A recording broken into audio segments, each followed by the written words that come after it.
আগামী 28শে জুন রোজ শনিবার ঢাকাতে এক মহাপ্রলয় সৃষ্টি হবে ইনশাআল্লাহ। সংস্কার চাই, সংস্কার চাই। এই সংস্কার করার জন্য ইনশাআল্লাহ আগামী 28শে জুন ঢাকাতে বিশাল প্রলয় সৃষ্টি হবে। সে বন্যা কিসের বন্যা? মানুষের বন্যা হবে। সে প্রলয় কিসের বন্যা? প্রলয় হবে, মানুষের প্রলয় হবে ইনশাআল্লাহ। কি যাবেন তো ইনশাআল্লাহ ঢাকায়? চলো চলো ঢাকায়, চলো চলো চলো ঢাকায় ইনশাআল্লাহ। এই মাসেই দেখতে পাবেন।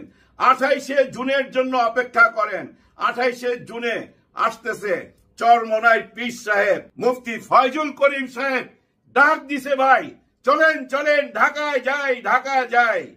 উনার ডাকে তো শুধু উনার দলের লোক আসবে না, ইসলামিক মাইন্ডের সবাই আসবে। হ্যাঁ ভাই, সবাইকে আসতে হবে। যে যেখানে আছেন ঢাকাতে আসেন 28শে জুনে। আমরা ইউনূস স্যারের পক্ষে আছি। পীর সাহেব বলছেন আগে সংস্কার চাই, সংস্কার তারপরে নির্বাচন।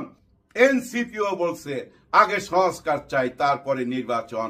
জামাতে ইসলাম বলছে আগে সংস্কার তারপরে নির্বাচন। হেফাজতে ইসলাম বলছে আগে সংস্কার তারপরে নির্বাচন।